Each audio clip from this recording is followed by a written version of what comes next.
From the Library of Congress in Washington, D.C.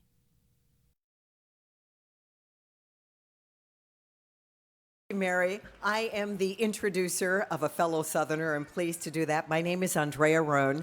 I anchor the morning news at Channel 9 if you're from the Washington, D.C. area. And if you're visiting, we'll be there tomorrow morning starting at 4:25 talking about this wonderful event.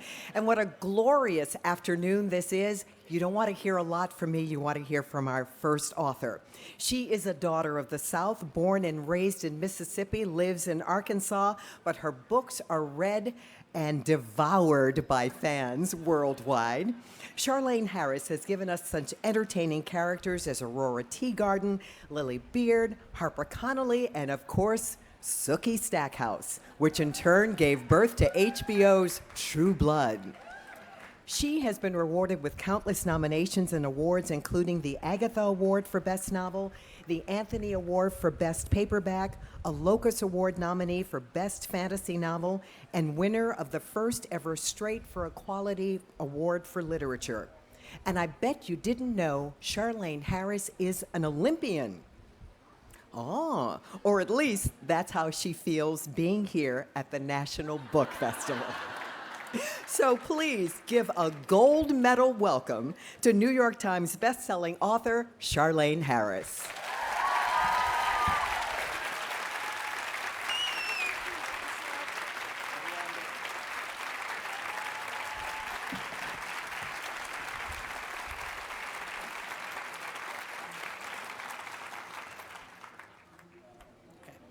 Thank you so much. I'm very excited to be here today. Being invited to this is a great honor, and I am very glad to see you all turned out today. I'm going to tell you how I got to this point in time, and then I will answer your questions, probably truthfully. I grew up in Tunica, Mississippi, which at the time was the poorest county in the United States. The library did not circulate. It had whatever books were donated, and that was it.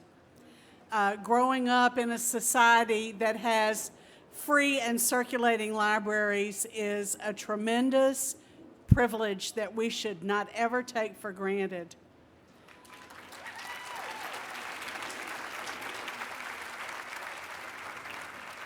I'm glad to say that the library in Tunica is much improved now. And as a matter of fact, my mother was a librarian. So this is a subject that's really close to my heart. I'm here today because I was one of those moody misfit children who never quite fit in with her friends. I had to have friends because there were only 30 of us in my class at school.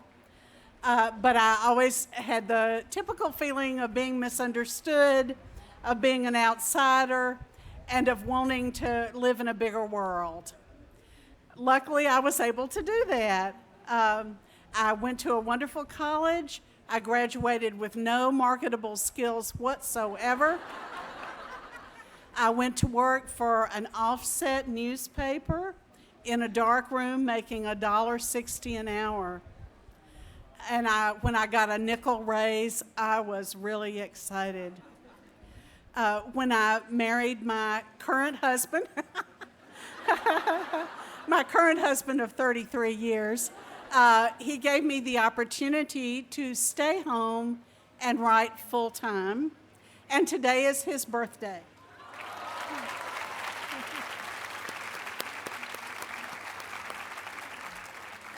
For many years, he referred to my writing as a heavily subsidized hobby. He does not feel that way now. I started out writing conventional mysteries, and this is how I first got published. I hope none of you have old rotten vegetables on hand to throw, because people really hate me after I tell this story. For 1 year, I lived in St. Louis. I was in a creative writing class, which that 1 year was taught by Shannon Ravenel Purvis, whom you may know as the woman who founded Algonquin Press. Shannon had just quit working for Houghton Mifflin that year. And she thought what I wrote in the class was good enough to be recommended to Houghton Mifflin, and that book got published. Hate me now. But it didn't go that smoothly after that. The book sold modestly. It was a book called, and I didn't title it, Sweet and Deadly, which sounds like something the Food and Drug Administration would put out. I wrote another standalone after that, A Secret Rage, which is still one of my favorite books I ever wrote.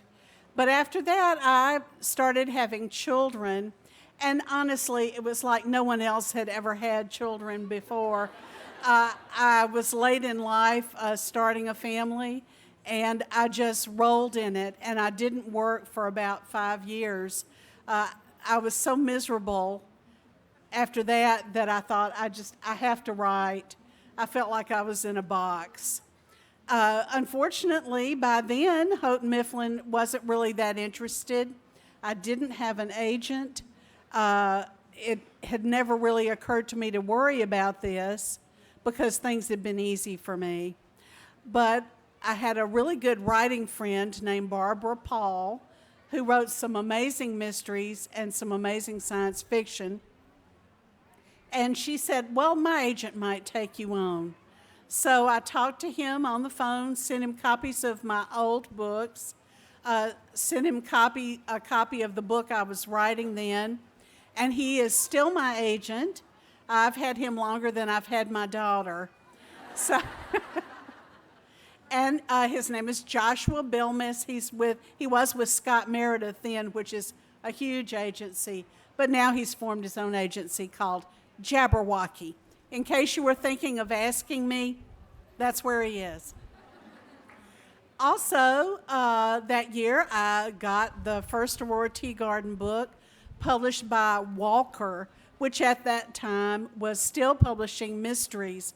Walker was like the bargain basement of mystery writing. Walker covers were 3 colors. They were infamous in the publishing industry. Some people would not shelve Walker books because the covers were so bad. And you didn't even get to pick the 3 colors. It was 3 like almost random colors. But my editor then was Janet Hutchings. She was working at Walker then. And as some of you probably know, for many years now, Janet Hutchings has been the editor of Ellery Queen Mystery Magazine. So we were meeting each other very early in our career. Unfortunately, Janet got the offer for Ellery Queen while I had another book under contract with Walker, and they hired Michael Seidman to take her place.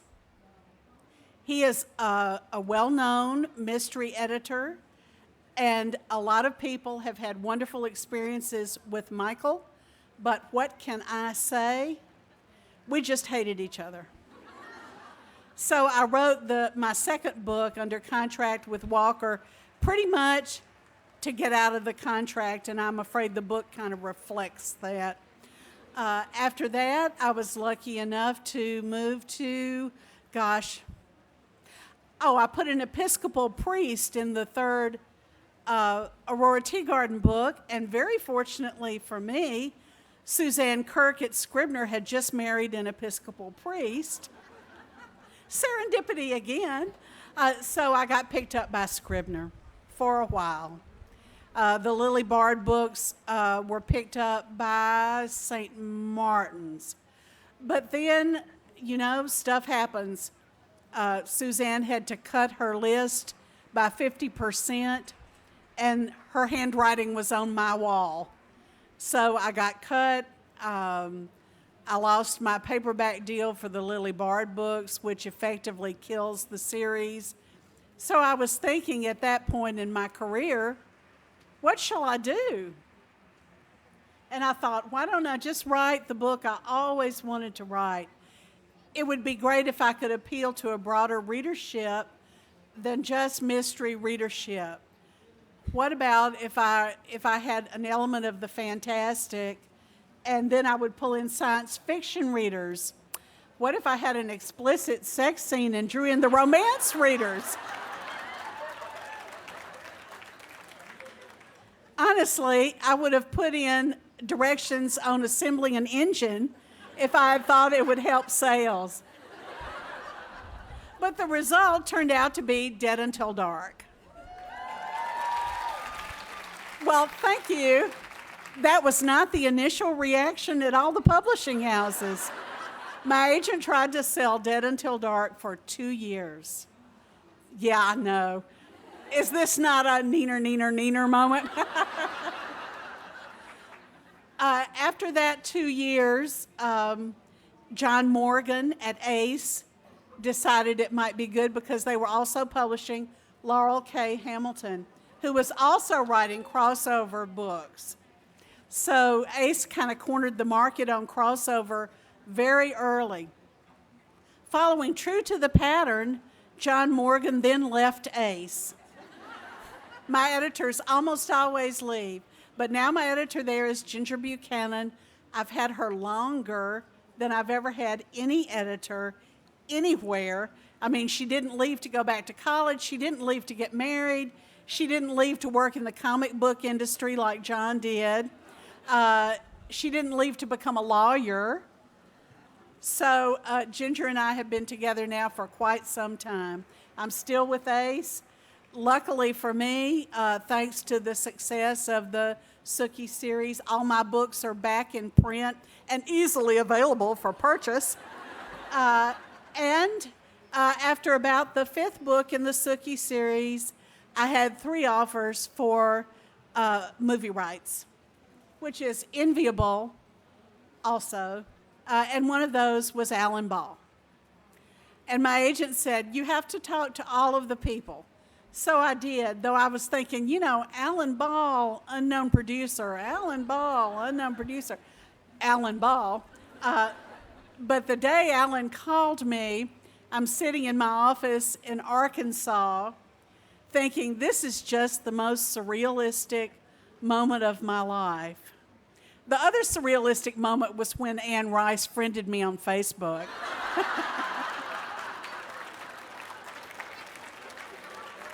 Just so you know. So Alan called me and we had a long conversation and he said, do you see movie or TV series? And I thought, TV series would last longer. So I said, TV series. He said, that's the way I see it. He said, and who do you see as a good host for this series? And I thought, ooh, sex and violence. HBO. He said, that's the way I see it. I thought, so far, so good. So let me tell you ahead of time before you ask me, I don't write the scripts. I don't approve the casting.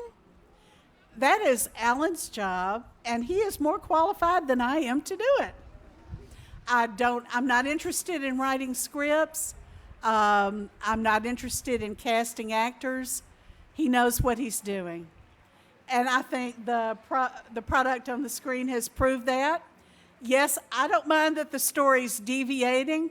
My book sales go up anyway.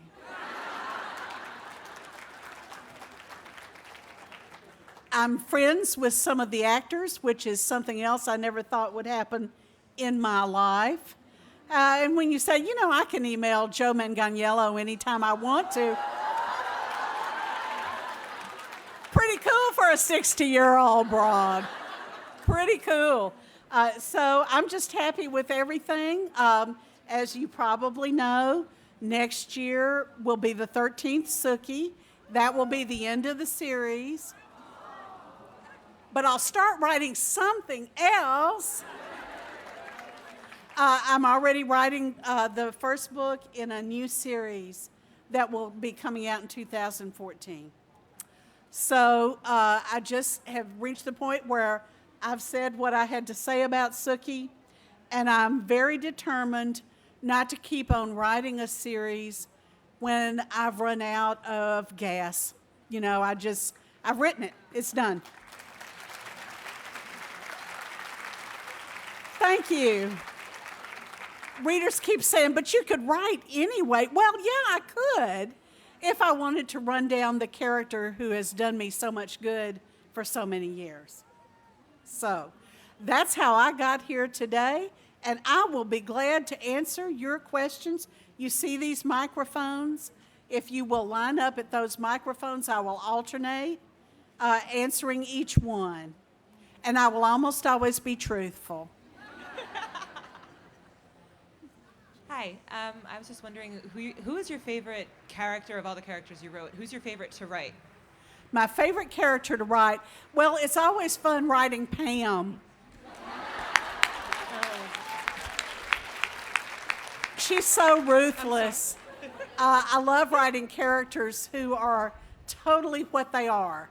And Pam is ruthless and a great fighter, and that makes her a lot of fun to write. Ma'am, I'm waiting for your question. Sure thing.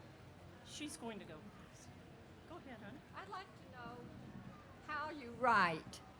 Do you sit down like for 2 or 3 hours, or do you get up early in the morning, or write late at night, or? I never do anything late at night.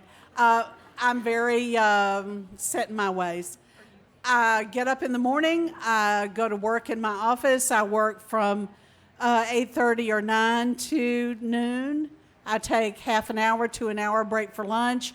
I go back to work and I work till 4. Now, not all of that is writing original things. I also have other duties because I'm a business now. I mean, I'm Charlaine Harris Incorporated. And there are things that I have to talk to my agent about every day. There are decisions I have to make. There are people I have to talk to and approvals I have to give. So it's not all original writing, but I do work pretty much all day, every day. Every day. Yes, sir. I've read all the Sookie books. I'm a real big fan. I look forward to reading some of your other works. I think I'd read, maybe even on your website, that you're a warden, I think the term is, or an official with your local Episcopal church. How does your Christian faith find its way into the books? I'm not talking explicit doctrine, but like a Christian worldview. Does it impart anything to the worldview in the books? Certainly. I believe that it does. I am a Christian. I certainly have doubting moments like everyone else because this isn't an easy thing to be. Sometimes I wish I wasn't, but I am.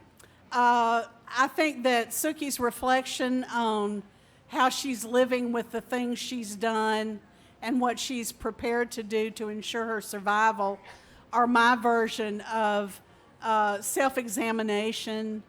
The fact that it bothers me sometimes that in so many books people don't examine their own behavior and the consequences, the spiritual as well as physical consequences of what they do. So I do think that's very strongly in the Sookie books especially. Thank you. Yes, ma'am. Yes, I love Sookie, of course. She's wonderful, my favorite. However, I did want to ask you about the Lily Bard. Well, there will be no more Lily Bards, correct? Is that? I don't think I'll ever write another Lily Bard. Okay. It came from a very dark, awful part of my life, and I kind of wrote the books to exercise that. And I feel I'm not tempted to revisit that. It was interesting, but those books were so. Lily doesn't have a sense of humor, God bless her. It's true. And it's really hard for me to write a character that does not have a sense of humor. You know, I would say something funny in the books, I would go, no, cut it out, down. Yes, I like the quirky with humor. She was quirky, and I like quirky, but quirky with humor is better. It's Sookie. better, Yes. yeah. It's certainly more fun to write. Thank you. Well, this is sort of a little bit along the similar vein. I love the Sookie books. Started with the first one, but I'm getting into Harper Connolly. Are there going to be any more Harper Connolly books? You know, if I had a great idea, I would write another Harper Connolly. I think there are other fans. I think there would be a market for that. But right now, I didn't have any ideas for Harper. She will show up in the first book of the next series. Okay. So you'll at least get to wave at her. Thank you. Hi, I'm a big Sookie fan, and you confirmed recently that we would hear from other character point of views in the final book. Something you haven't done in the first 12 books or the short stories. It's exclusively Sookie's point of view. And I Right. was wondering if you'd be willing to shed any light on why that might be necessary to tell Sookie's story in the end, and who we might be hearing from. Okay, I can answer part of that, but not all of it. No, I won't tell you who you'll be hearing from. But it turned out to be such a complex story. Sometimes I have trouble figuring out my plots. But it turned out to be such a complicated story where you had to know what other people were doing that Sookie didn't need to know. She wouldn't ever know this. But I thought the reader had to know what was happening behind the scenes to get everyone to the final point. Because otherwise it would just be like a killer showing up on the last page that you'd never seen before. And I thought, that's pretty much cheating. So I had to insert other points of view. Thank you. You're welcome. Hi. Hi. One of my favorite characters has always been Sam Merlot, and in a way, he's the linchpin of the whole series. I have a private theory that Sam and Sookie are going to end up together, but I know you probably can't answer that for another 8 or 9 months. But is there any? He's kind of been there all along. There have been little significant scenes all along. And of course, the end of book 12 is a huge, huge hint that way. Anything you can comment on the Sam and Sookie? Oh, do you feel that way? No, of course I can't hint. I know, sorry. I want the book sales to be up. Yes, ma'am. There's no way, and let me say this here, there's no way I can write an ending to a series that is 13 books long and make everybody happy. Mm-hmm. I am writing the ending I have known from the beginning I was going to write, and, take it or leave it. Could I ask an alternate question? Where does the character of Sam come from? Like, what inspires you, or what was the original inspiration for Sam? The original, well, Sookie had to have a boss. Yep. And I thought it would be more interesting if he was a nice guy. And everyone in the Sookie books has secrets. Mm-hmm. Everyone has secrets. And Sam's, of course, was that he was one of the few remaining shapeshifters. And I thought that made him more interesting also, that he wanted Sookie to know, but he didn't want her to know. And he always thought she looked fabulous in that uniform. Indeed. Thank you. You're welcome. Hi. Hi. I love your Sookie series. I pick it up and read it over and over again. Yay. I'm a Southern girl. I grew up in Alabama and spent a lot of summers in Lafayette, Louisiana. And when Sookie talks, she sounds like me. Oh, thank you. So I get her. And I only really know a little bit about where you've been in your life, Arkansas. And I wonder, have you always been an Arkansas girl? What else influences your Southern knowledge? Well, I grew up in Mississippi. I've lived also in South Carolina, and I've lived in Arkansas. I live now in Texas. So I'm a true daughter of the South. And it's been interesting to see the accents on the show, hear the accents on the show, as they kind of develop from generic Southern accents to probably more specific Southern accents. When you said that about rereading, let me tell you about a threat I got on my website. This woman said, if Sookie doesn't end up with Eric, I will never reread your books again.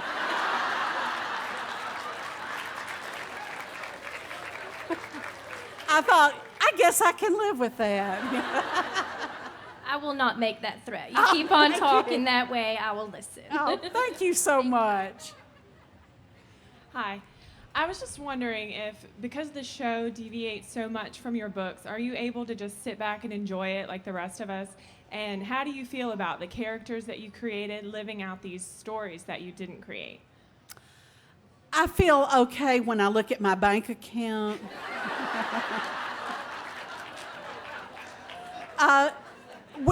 We get screeners ahead of time. Alan's office is very good about sending me the episodes, but not always a lot ahead of time because sometimes they prepare them at the last minute. But I usually get them 2 or 3 days ahead of time, and we sit and watch it, and we kind of go, where did that come from? And I'm thinking, I'm so glad that I'm not having to write the next episode because I have no idea what they're going to do, how they're going to get Billith.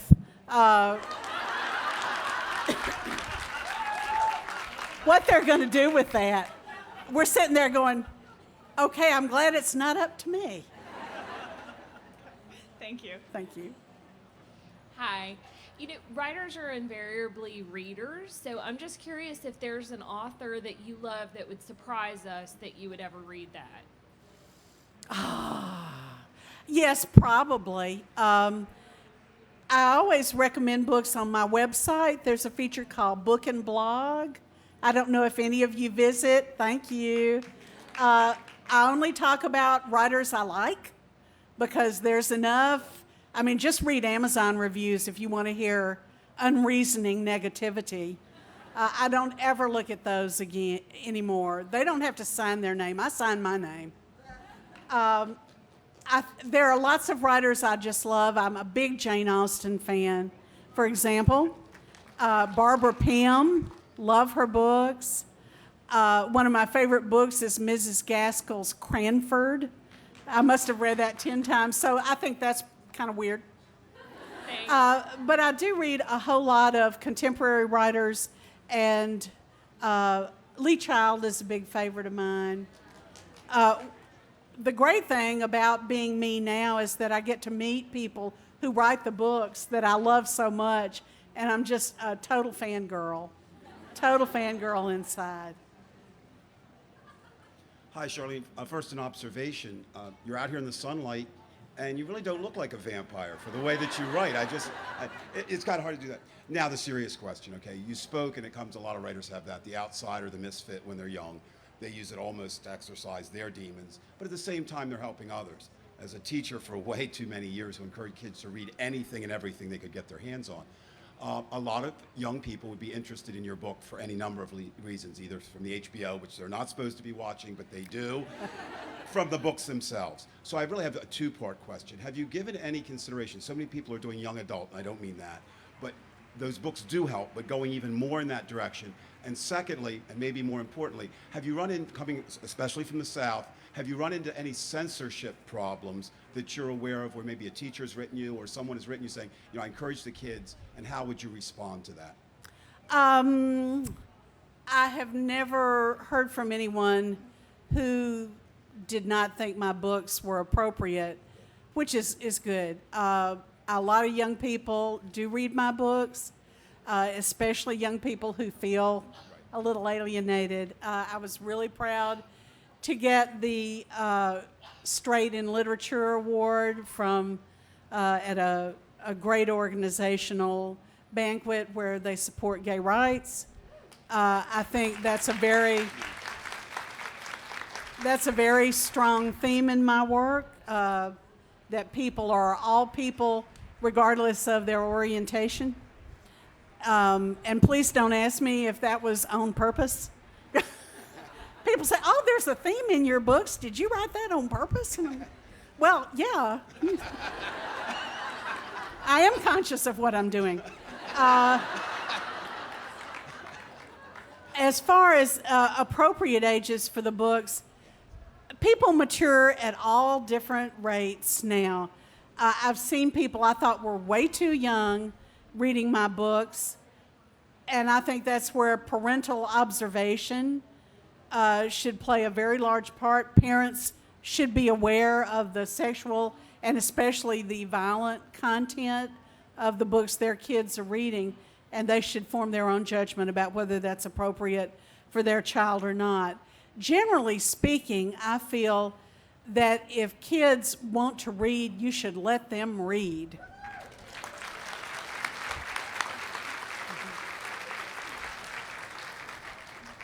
Hi, just wondering if you can give us a little hint about what your new series is going to be about.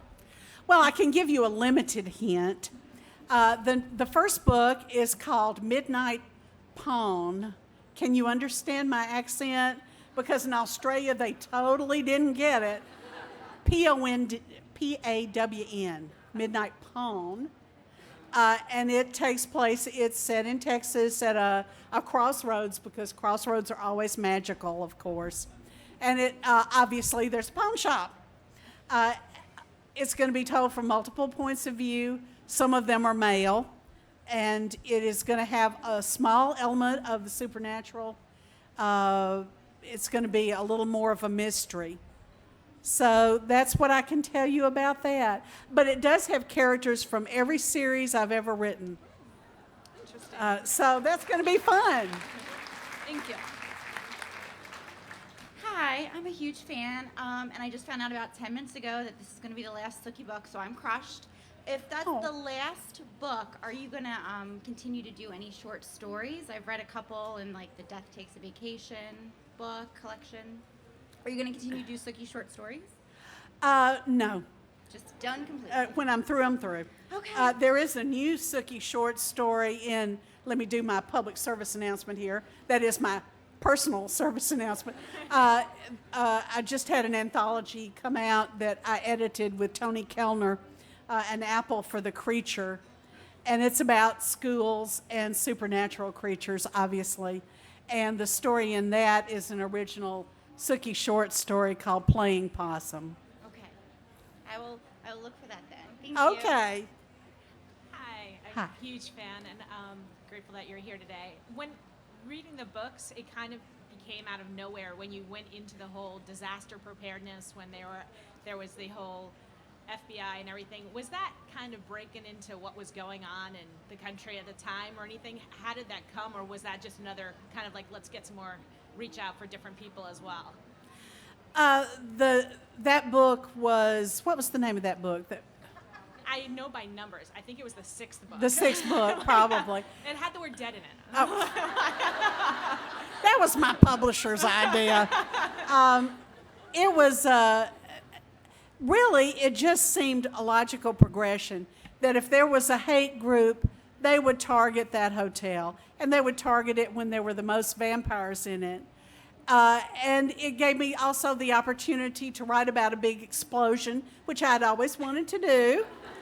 And incidentally, to write the scene where they're flying out of the window on the coffin, which was also something I had wanted to do.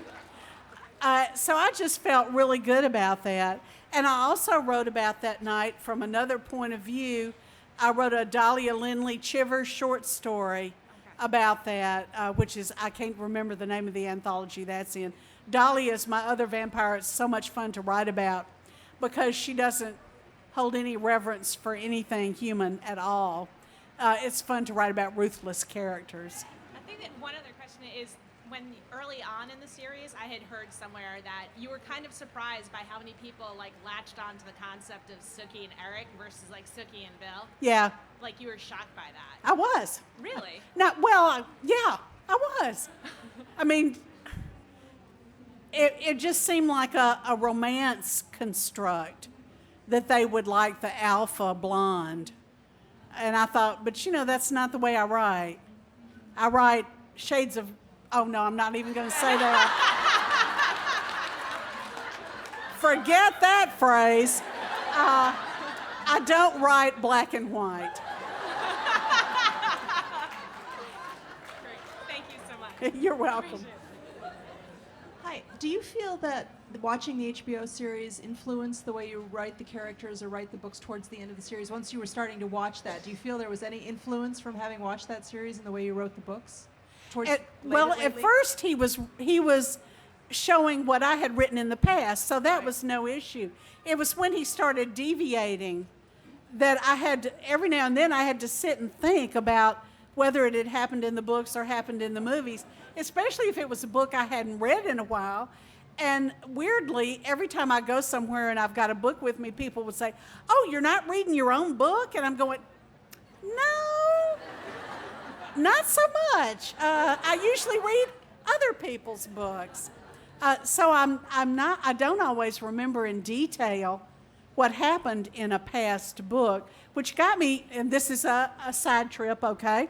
This got me into trouble when I was in Portugal, because there's a character in one of the books, a werewolf, named Joe Portugal.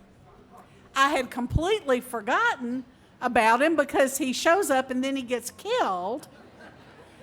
But that isn't the way they feel about him in Portugal.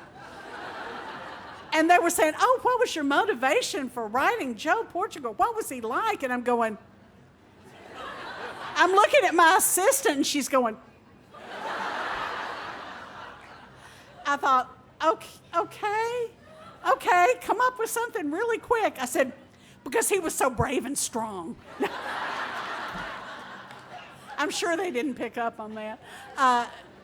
Anyway, your original question was, I'm sorry. About how watching the HBO series had influenced, Yeah. if in fact it had at all. I was just more thinking of sort of the level of violence and sex in it in terms of the book where Sookie I could never put as much sex in the books as they have in the show, because the books are just from Sookie's point of view.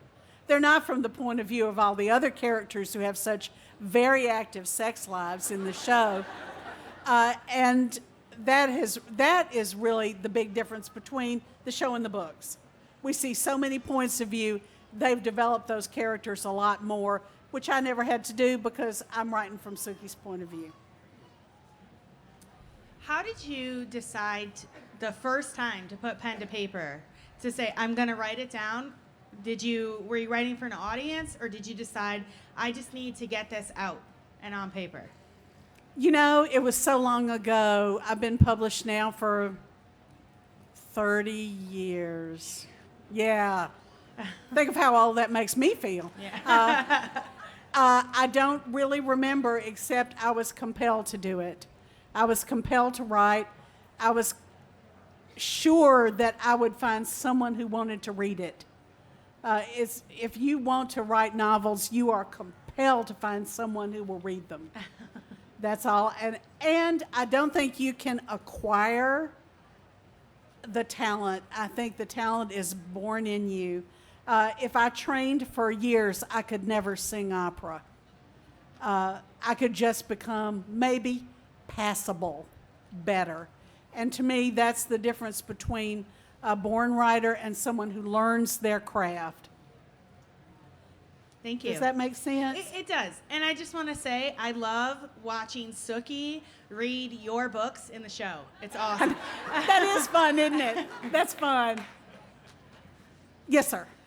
Have you seen the comic book series, and if so, do you enjoy them, and what do you think of them in that medium, your characters in that medium? Okay, I'll tell you why I don't read the comic books. Because HBO owns all the marketing rights to all the Sookie paraphernalia, and I don't make a penny off of the comic books. And if you sense a recurring theme of money, that's just part of the business. The Harper Connolly comic books, on the other hand, I have a lot of input on those, and they're part of the things that benefit me.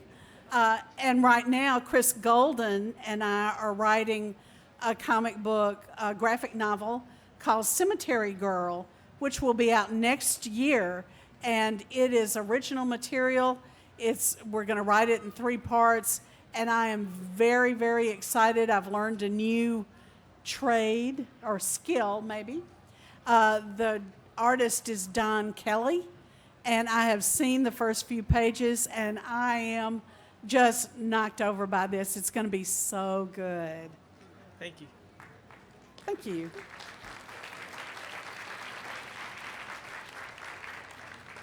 I don't actually watch True Blood because one thing, I don't get HBO. But Okay. I love Sookie as she is, and I guess I'm kind of glad I don't watch True Blood.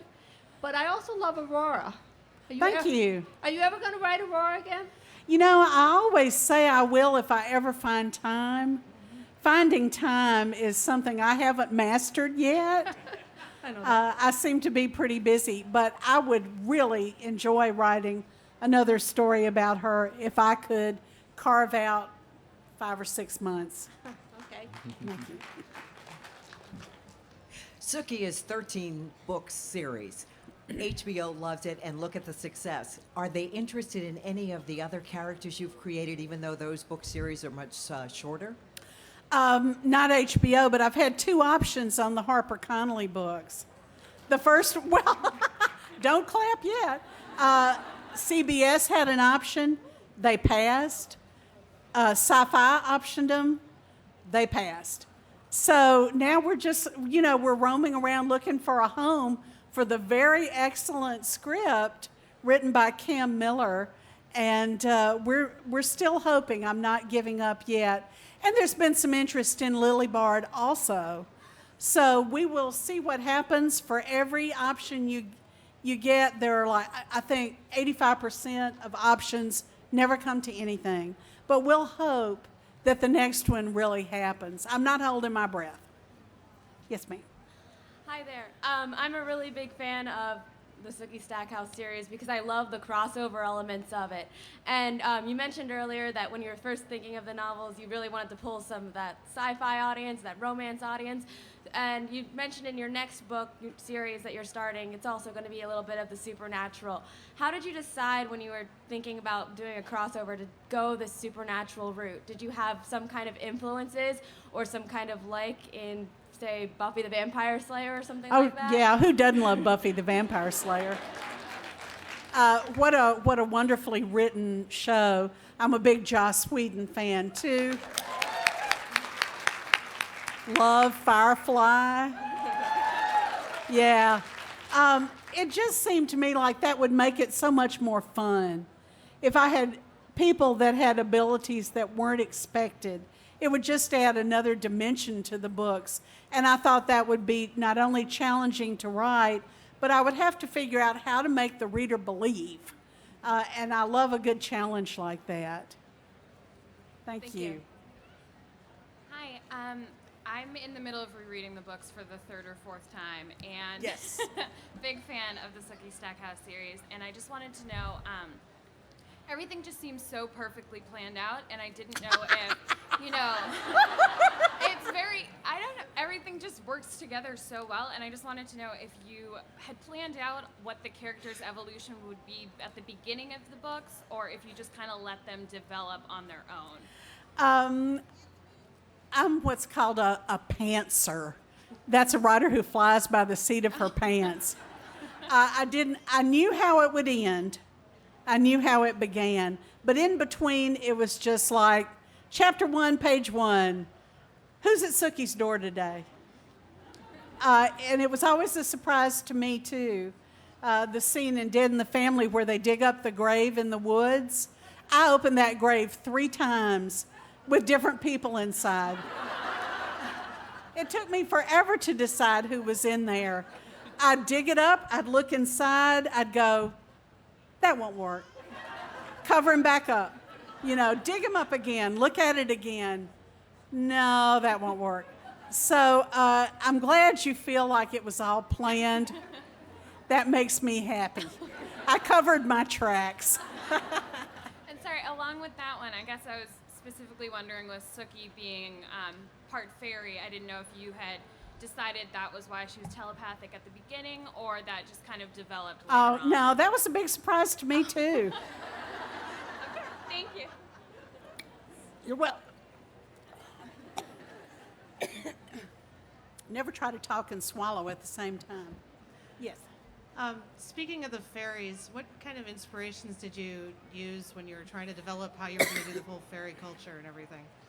I thought about the fairies as being completely separate from the Judeo-Christian tradition, which would give them a completely different viewpoint about what happened and about whether humans were worth saving or not. That was hard to write, a creature that really doesn't care in so many ways.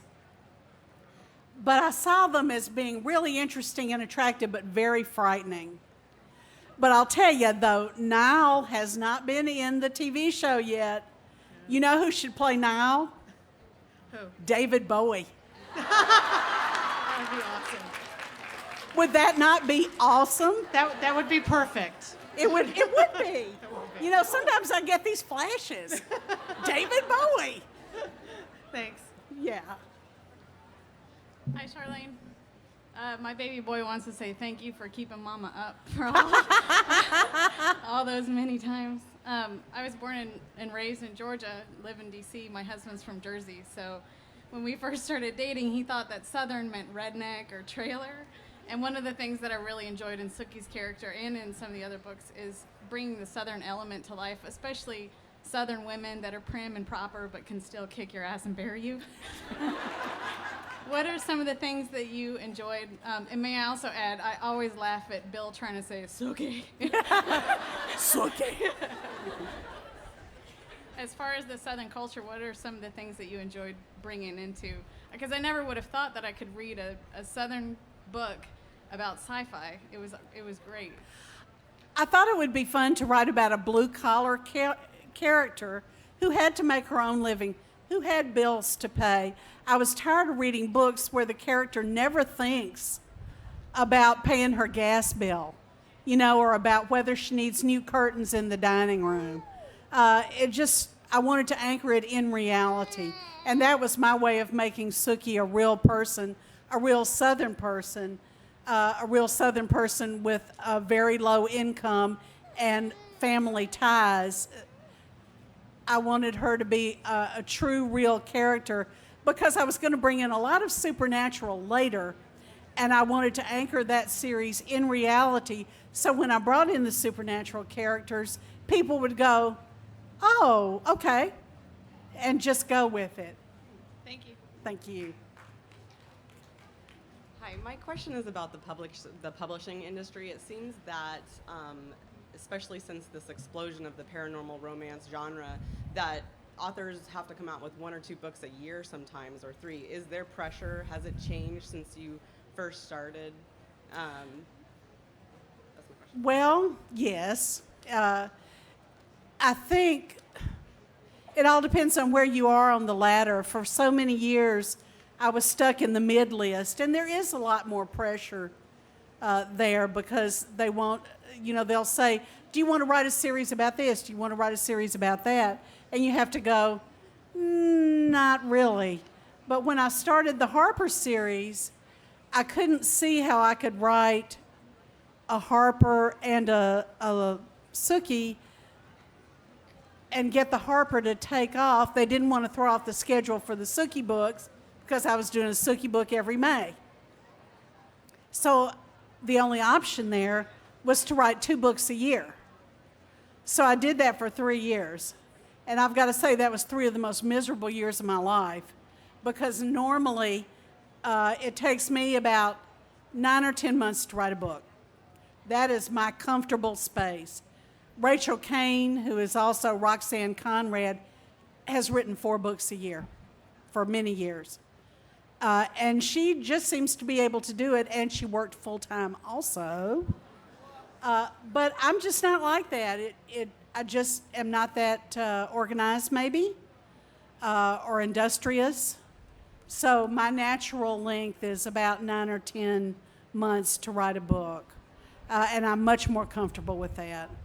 So lately what I've been doing is writing the 1 big book a year, and then maybe 3 or 4 short stories or a novella. And that's my comfortable space. Thank you. Thank you. No more questions? Oh, we're out of time. Okay.